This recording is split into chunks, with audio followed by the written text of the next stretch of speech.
I now call the member for Throsby. Thank you, Deputy Speaker, and I welcome the matter of public importance that has been brought to us today by the member of Lyons, and I think in an unusual precedent, supported by all members of this place.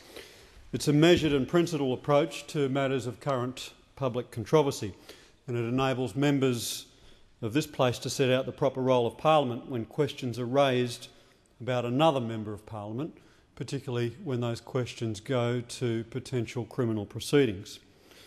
Can I start at the outset by stating that I'm deeply distressed, as I'm sure every member of this place is deeply distressed, by the findings that were recently handed down in a report by Fair Work Australia into the affairs of the Health Services Union of Australia. I'm deeply concerned as an Australian, I'm deeply concerned as a member of this place, but I'm also deeply concerned as somebody who's dedicated over 15 years of his life to the trade union movement of this country, a movement whose values and principles I love and whose best traditions I seek to uphold. And anybody who holds those values and who has that deep affection with those traditions cannot look on with anything but deep concern about misuse of members' money and the abuse of processes, such as have been alleged to have been found in the Fair Work Australia report. But the issue is this. The issue is this, Deputy Speaker.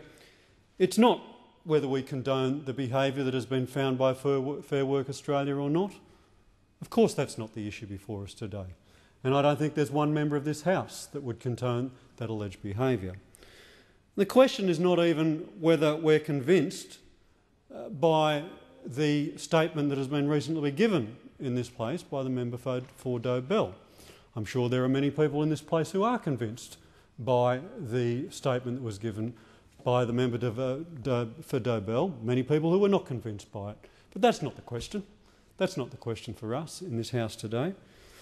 The question that we must consider is what the role of Parliament, and that takes us straight to the Constitution, because make no bones about it, the matters that are being debated in this matter of public importance and the matters that have been strewn all over the pages of every newspaper in this country for the last few months and have been raised in just about every suspension of standing orders and other motions before this House by the member for Sturt go straight to the heart of the Constitution.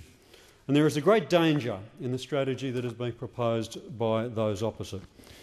And it goes to who gets to decide who sits in Parliament. Because make no bones about it, the whole strategy that is being directed by those opposite is about who gets to decide who sits in Parliament. We should be under no illusion about what is driving those opposite. What is driving those opposite is to attempt to force the resignation of the member for Dobell.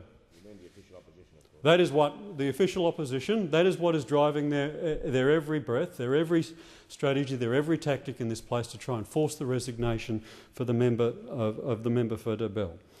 And this has been admitted quite recently by the member for North Sydney in a press club address, but it has in fact been admitted by the member for Sturt, numerous attempts to have him excluded from this House. That's what is at the heart of their every strategy, Deputy Speaker, and we should be very careful about that.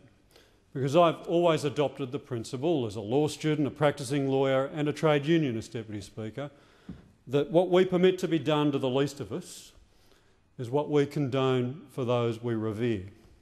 What we condone for those we revere. And at this point in time it might be allegations made against the member for Dobell.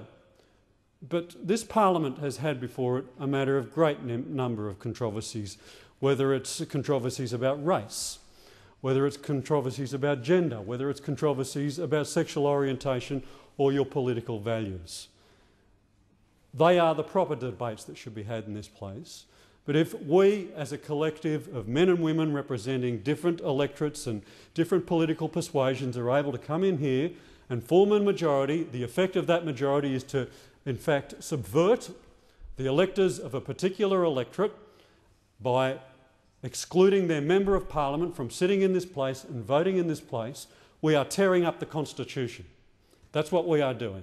We are subverting the democratic right of electors to determine who it is they choose as their elected member of Parliament, and whether they can sit in this place, participate in debates and participate in votes of this House, which determine the laws of the land.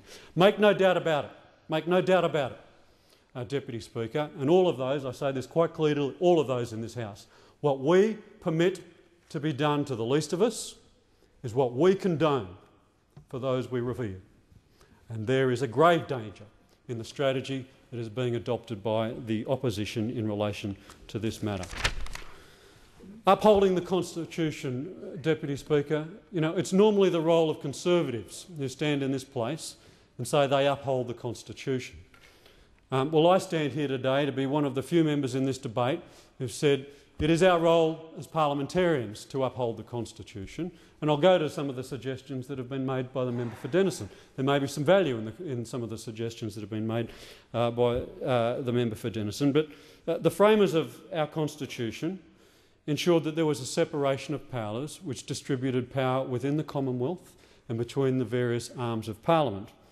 They framed a constitution which ensured the Parliament was elected by the people to make the laws, that the executive was elected by the Parliament to administer those laws, and the courts were established by the Constitution to ensure that this Parliament operates within its constitutional powers, and that the laws that are subsequently made by this Parliament are upheld and don't infringe on citizens' rights vis-à-vis the Constitution, or when citizens have objections or concerns about their rights, they have a place to go to and have those rights determined by an independent court of law.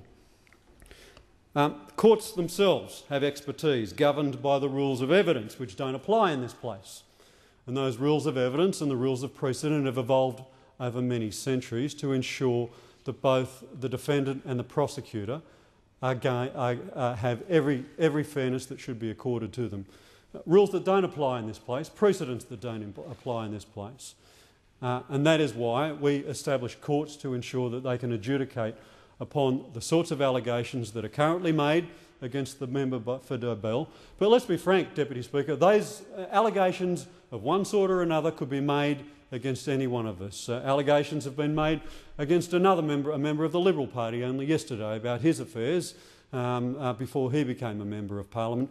It's not the role of this Parliament to adjudicate upon those, although we might all have our opinions. It's the role of a properly constituted court under our Constitution to determine and adjudicate upon those disputes. It's important that Parliament stays within its constitutional confines. It's important that courts stay within their constitutional confines, and it's important that we as members of Parliament stay within our constitutional confines, because it maintains the balance between this Parliament and other parliaments within the Federation, but it also maintains the liberties of each and every Australian citizen. Deputy Speaker, some suggestions have been made within the course of the debate about whether parliamentarians, whether we should alter the rules around which a Member of Parliament should be ejected because of their behaviour, whether the current 2 sanctions are sufficient, whether the bankruptcy and certain criminal convictions are sufficient. I agree. It is worthy of us having a debate upon these issues, but ultimately it's not for this place, it's not for the members of this place to adjudicate on whether the current constitutional provisions are sufficient. It's for the people of Australia. It's through the people of Australia, through a properly constituted referendum to determine whether we should alter our Constitution. And if members of this place believe that that is a worthy matter to take to the people of Australia, then so be it, and we can have a debate about that. But it's not for us. It's not for us to solely determine that. That right role lies with the people of Australia. Deputy Speaker, these are important matters. These are important matters. But as the member for Denison has observed just now, there are many who don't live and breathe the affairs of this place who must scratch their heads in wonder at the amount of time that these matters have occupied this place. They say, yes, they might be important, but they may wonder whether they're the most important things that we should be occupying our parliamentary time with.